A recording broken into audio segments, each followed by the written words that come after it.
All right, crew. Today I have a fictional text summary to write today. I have my thinking map here ready to go, ready to fill out. You can do that on Notability after you load it from Schoology, or you can create it in your INB. And we have our fictional summary rubric as well. We want to make sure we get all of the points needed. You will see that your rubric matches your thinking map. So if you fill out your thinking map and you use all of the parts to write your summary, you will see that it will gain you full credit on your summary writing rubric. So when you go to Writer's Workshop today, you will see my example of using the thinking map and turning it into a written summary. And you will be asked to write your own written summary today of a fictional text that you've chosen to read during your Reader's Workshop time. We're going to be reading chapter 3 of Heat, so we'll be using that to summarize today. I already filled out some things on my thinking map, including the title, the author, and the genre. I included the setting because we know so far that it is kind of present day. It's not set in the past. It's in New York, the Bronx. Malcolm's Dam Park is where they play baseball, so that's important. And our protagonist is Michael, and we'll see what he goes through today. All right, chapter 3, here we go. There were 2 ball fields at Malcolm's Dam Park, a real green grass park in the Bronx. The regulation diamond, one with big league dimensions used by Babe Ruth teams and American Legion teams, and even some high schools, was tucked in the corner of the park where 161st Street intersected with Rupert Place. The Little League field was the one closer to the Major Deegan Expressway. That means a really big highway. During the regular Little League season, Michael's first in America, his team was sponsored by the big New York sporting goods store Modell's. They called themselves the Modell Monuments after the monuments inside the stadium, and played its home games here. Now, in the summer, the Clippers also played their home games at Malcolm's when they weren't playing other Bronx All-Star teams. Up in Riverdale and the Castle Hill Field at Crotona Park, maybe a mile away by car from Girard Avenue. Sometimes they would play games as far away as White Plains and New Rochelle because they were even all-star teams from Southwest Chester County in their district, District 22. So they're trying to say that their district's pretty spread out, and they had to travel pretty far to play some of those games. On summer days, the kind that seemed to have no clock on them except for the setting sun, the kind you never wanted to end, Michael and his friends usually had the Malcolm's Dam Park field to themselves. If they could get up enough guys for a pickup game, even if they couldn't come up with 2 full teams, they would invent games depending on how many players they had. On days like this, baseball would make Michael as happy as it ever did. No umpires, no coaches, no rules except for the ones you made up. Just play on what felt to Michael like his own personal playground. Other times, they would join the older kids on the regulation field, though Michael would never pitch in those games, from the mound 60 feet from home plate, because Carlos had forbidden that. So had Mr. Minaya. You can move back from home plate when you move up to the 13-year-olds next season, Mr. Minaya had said. The only player from the Monuments who had made the Clippers the South Bronx All-Star team that would eventually try to qualify as the representative of the Eastern States to go on to Williamsport for the World Series was his catcher, Manny. Manny was waiting now, along with 2 other guys from the Clippers, Kevin Carter and Anthony Ferrero, on the backfield when Michael showed up. It was still only 2 o'clock, 2 hours from when El Grande would pitch against the Red Sox, but already you could see more traffic getting off the Deegan above them. See the whole area around the stadium coming to life, as it always did on game day. Manny smiled when he saw Michael. Nothing unusual about that. Manny Cabrera always seemed to be smiling, except when he would strike out with the bases loaded, or when he would fail to throw out a runner to steal second base. He was almost a head shorter than Michael, 20 pounds heavier at least, and was the best catcher in all of District 22. Some of the players on the other team would occasionally call him No Neck Cabrera, mostly because he didn't have one. Usually, they did this when they thought he couldn't hear them. But even when he did, he still had that smile on his face, as if he and the world were in on the same joke. Here comes the superhero now, Manny said as Michael walked across the field. Woo, woo, woo! pumping his fist. "Which X-Man is he? I forget," Anthony Ferrero said. "I wish he was that fine X-girl, Holly Berry," Kel said. Then Kel wooed again, but it seemed to be more for Holly Berry this time than Michael. "Do not start," Michael said. "Ooh, listen to the starting pitcher telling us not to start," Manny said, like a comedian playing to the crowd of 3. "Maybe he's afraid we'll reveal his secret identity." Kelvin Carter was the Clippers shortstop. His father worked on the grounds crew at Yankee Stadium, which meant he was one of the guys who did the little dancing routine to the song YMCA when it was time to rake the infield dirt in the 5th inning. Kelvin said, "Dude catches criminals by day, does his bad little league thing by night." "Better not let Coach find out you threw it from home plate to dead center," Manny said. "Who said I did?" Michael said. "I think I heard it from Katie Couric," Manny said. She is a really prominent, well-known TV reporter. "No," Kel said. "It had to be Oprah." She used to own her own talk show. "I definitely heard it from Dan Patrick on SportsCenter," Anthony said. He was a reporter on SportsCenter, ESPN. "Shut up," Michael said, unable to keep a smile down. "All of you." "I can't believe it wasn't on the front page of the Daily News," Anthony said. Can you tell they're picking on him a little bit? Michael knew there was no sense in fighting them when they got going like this. The best thing to do was to let them have their fun until they ran out of what they thought were hysterically funny lines. "Okay, we'll stop," Manny said eventually. "But before we do, I have to ask you one question." He got up from the bench, put his catcher's mitt on, which meant he was ready to start getting Michael warmed up. "Knock yourself out," Michael said. Manny looked at Kelvin and Anthony, both of whom were already giggling. He said, "When you are fighting crime, what color cape do you wear?" "Howls!" Ah! Kelvin said, "Or do you wear those tights like Spider-Man and Daredevil and them?" "Whoa, not Daredevil," Manny said. "The girl in that movie, the one from Elias, she took out more bad guys than Ben Affleck did." Michael was throwing the ball high in the air, straight up and catching it, sometimes behind his back, doing his best to ignore them. "You know," he said finally, as if talking to the sky, "maybe the real Daredevil will be the guy who has to lead off against me today." Everybody made a low ooh sound. "In that case," Manny said, "it's a good thing Kel begged to hit first today." "Did not," Kelvin said. "Did too." "I did not. Infinity," Kel said, as if slam dunking the word infinity. That's the only time I'd ever asked to hit against Arroyo, by the way, on the 12th of infinity. "I promise I won't throw hard," Michael said, heading for the mound as Manny got into his squat behind home plate. Kelvin was still shaking his head as he watched the guys going out onto the field, deserting him. "Your half speed is faster than most guys' full speed, Arroyo. So don't be giving me none of your I won't throw hard." He reluctantly went over to the screen behind home plate where they'd all stacked their bats. "Just don't be trying for the magic number today," he said. 8-0, Manny said. The past couple of years, there had been more and more games from the Little League World Series on television, starting with the sectional qualifiers.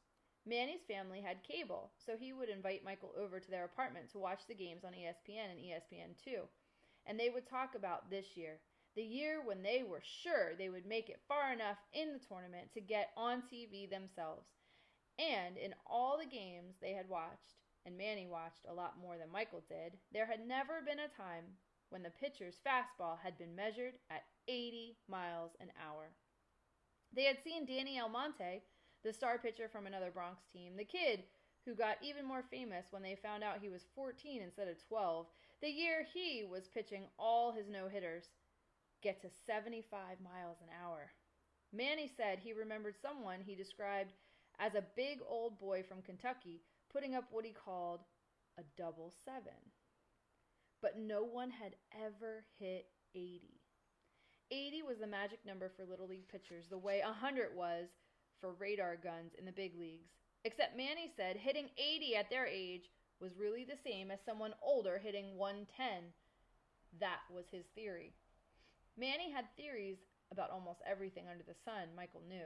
Here was another, that Michael hit 80 all the time, even if they didn't have television cameras or radar guns covering the Modell monuments or the Clippers. Manny said that he didn't need no stinking gun for his Pudge Rodriguez mitt to know how fast Michael was throwing. Kell had his bright red batting gloves on, but was still complaining about having to be the first to hit, making it sound as if they were sending him to detention or the principal's office.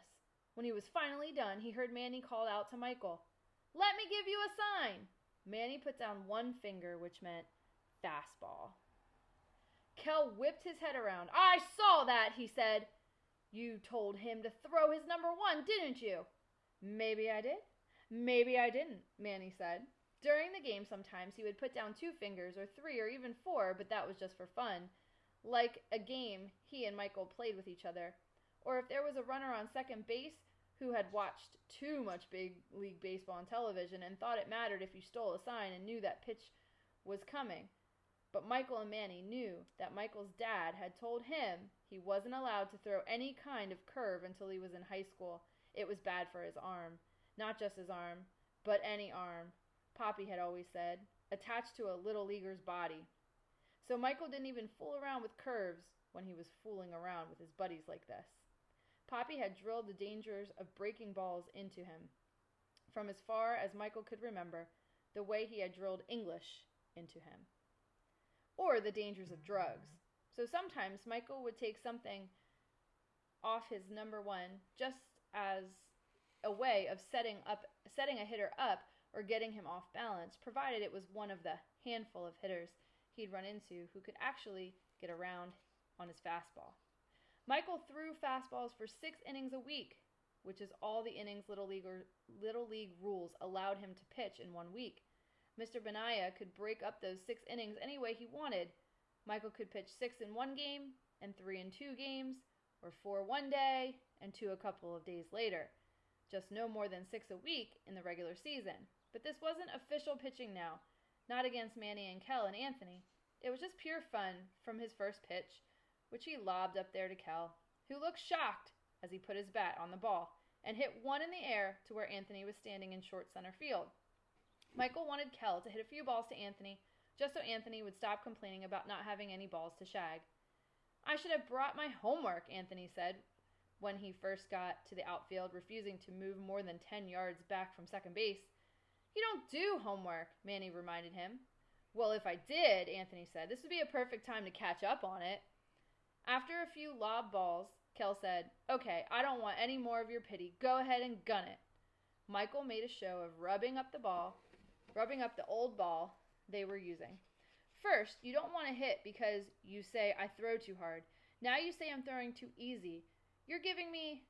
"Manny, what's he giving me here? You're the one with the words." "A mixed message?" "Exactly," Michael said. "You're giving me a mixed message." Kell, smiling out at him, made a show like he was about to give Michael an upraised middle finger. "Like to give you something more than that, Kell?" "Hey," Michael said, "there could be kids watching." "I thought we were kids," Manny said. "Nah," Kell said. "We're much cooler than that." "We are so cool," Manny said. "Cooler than LL Cool J," Kell said. Anthony, who had the deepest voice of them all, had come into the infield. Now he made his voice even deeper, trying to make himself sound like a TV announcer. "Hey," he said, "all of you South Bronx Clippers, where are you going as soon as you kick a little more butt?" "Disney World?" Kell said. Anthony made a sound like a game show buzzer that meant wrong answer. "Where are we going?" he asked again. In one voice Anthony included, they yelled, "Williamsport!" Anthony ran back out to center. Manny got back into his squat. Then Michael threw a real number one to Kell that he missed by a mile, as if he were swinging at the sound of the ball going past him, not at anything he saw. That wasn't the best part of the pitch. The best part of the pitch was that Michael's best buddy Manny, who thought he was used to Michael's heat, who bragged on being the guy in District 22 who could even think about handling Michael's heat, got knocked back so hard from the force of the pitch that he ended up sitting down. Michael started in front of the mound. "Are you okay?" he said. "Fine," Manny said. He just sat there as if nothing had happened, perfectly relaxed, staring at the ball in his glove. "Absolutely fine," he said. Then he popped to his feet. Manny was agile for someone with a body shape like a fire hydrant. Only Michael, of all his friends and teammates, knew about the dance classes he took, the ones he even admitted to Michael he liked, because they were a way for him to show off how light he was on his feet, not just some lump behind the plate. The guy who stayed in one place for so much of a baseball game loved to move, Michael knew. He brought the ball out to the mound himself, handed it to Michael and said, 80. Michael looked around. Did I miss the guy with the jugs gun? It was one of his first radar guns he'd ever heard of them talking about on the radio. "I told you," Manny said. "I don't need no stinking gun." He put his pudge mitt between him and Michael. "I got this," he said, "and this never lies." He yelled at Anthony Ferrero to come in and hit if he wanted, and then walked back to the plate. 80, Michael heard him say. Some other ball players from the neighborhood, Babe Ruth League kids, showed up just as Michael and Manny and Anthony and Kel were about to pack it in, and go to McDonald's. Then some older kids who had been shooting baskets on one of the courts over near the stadium asked if he could play. That made it 13 players in all, enough to have a game. 3 infielders, 2 outfielders, a pitcher. Manny had offered to be the full-time catcher, saying he didn't need to hit. He'd already conquered hitting. Michael played center field, saying he might throw a couple of pitches at the end just for fun, but he loved playing center field, loved getting a chance to run across the outfield and pretend it was inside the stadium. Michael loved to move, basically. So, they played their pickup game, trash-talking to each other, laughing, barely keeping track of score, everybody trying their hardest to smoke balls past the 2 outfielders, or, in the case of the bigger kids from the basketball court, trying to jack balls over their heads.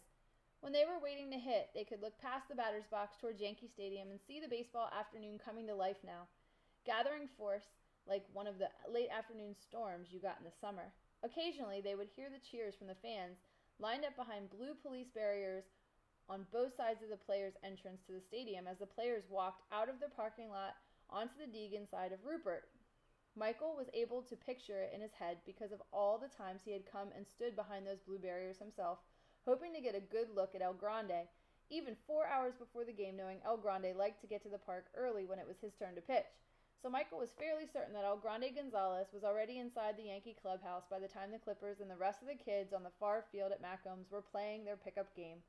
One they had agreed at the start would be 5 innings. It turned out the 4 basketball guys had bleacher tickets to today's game, which they proudly showed off to Michael and Manny, bragging, pulling the tickets out of their pockets of their baggy gym shorts that went way past their knees as if they were pulling out pieces of gold. But in the meantime, they had their own game to play. It was the top of the 4th inning that Michael noticed the beautiful girl watching them through the fence at the basketball court. Michael was 12 and a boy and a ball player and usually showed no interest in girls because he knew his friends would act as if he had broken some kind of law. But even Michael Arroyo could see this was an uncommonly beautiful girl with long dark hair and dark skin and big dark eyes that somehow, even from a distance, looked sad to him. The girl had a baseball glove under her arm. Maybe she's sad, he thought to himself, because we haven't asked her to play. The girl was still watching through the fence when it was Michael's turn to pitch in the top of the 5th. For some reason, he looked over at her after his first pitch to the tallest of the basketball players, the one whose name was Eric Scopita, whose nickname was E-Scope. E-Scope was a banger. He'd already proven that when Kel had pitched to him, hitting a bomb to the place in dead center where there was a hole in the fence, the one the purse thief had been running toward before Michael took him down with a bomb of his own. Now Michael went into his full windup, his El Grande windup, leg high, his ball in his head tucked briefly behind his glove before he threw past a fastball past E-Scope that made the older boy not only miss, but put very colorful swear words together in a way Michael had never heard before, not even living in the Bronx where you could walk past an open window in the summer and feel as if you discovered the capital of swearing. Michael ignored him, looked back toward the fence, wanting to see if the pretty girl was still watching, if she'd seen him pour his fastball in that way. She was watching, and no longer looked sad. She had her arms folded in front of her, the glove pressed against her chest, and Michael was sure she was laughing at him. As if she had been waiting for him to look back over so he could see her laughing at him. It was almost as if she knew, in that way, that girls always seemed to know things that boys didn't, that he wouldn't be able to help himself, that he needed to see what her reaction would be. But what the heck was so funny? Michael struck out East-Scope on 3 pitches, struck out the next 2 guys, not even throwing his hardest, jogged into the bench and put his glove down. He had made the last out of the inning before, so it would be a while before he hit. If he hit at all, since this was his team's last ups. He told Manny he'd be right back and started walking towards the basketball courts. Not walking towards the girl at first, walking with his hands in his pockets, head down, as if he were on his way to the small brick administration building for Macomb's Dam Park, up at the corner of 161st and Rupert. But when he got about 20 yards away, he turned and started walking towards her, smiling at her now, calling out to her. "Hey," he said, "what was so funny before?" And that's when she ran. She was wearing a white t-shirt and blue jeans and had legs almost as long as Michael's, tall, pretty girl, with those eyes. She ran, fast for a girl, for anybody, up the hill toward Yankee Stadium, her glove under her arm, until she disappeared into a crowd of people coming around the corner from the subway station. All those who had their own tickets like gold in their pockets to watch El Grande high kick his fastball into gear against the Red Sox. Gone. And that's the end of chapter 3. So let's take a look here. We've got Michael as the protagonist. We know that we had Ramon, who attempted to rob Mrs. Cora. We know that Michael stopped him by throwing that pitch, so he's a really good pitcher. So Michael saved, I guess, the purse in a sense. We were introduced to Manny today, which is his best friend and catcher.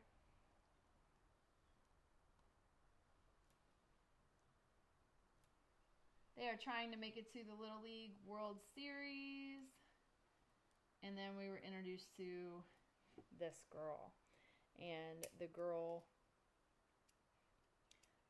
we don't know much about her yet, except I kind of have this feeling that he likes her because there was a lot of description by the narrator, pretty multiple times, and the dark hair, the dark eyes, all this description that makes it seem like he kind of likes her. This book would appeal too. Be thinking about that, right? It's not just people who like sports. We kind of have this love thing. We have this idea of friendship, of survival. It's very realistic to normal life. So I'm going to fill this out. You continue to fill it out. We're going to summarize chapters 1, 2, and 3. So take a look at my reader's workshop and see how I did that.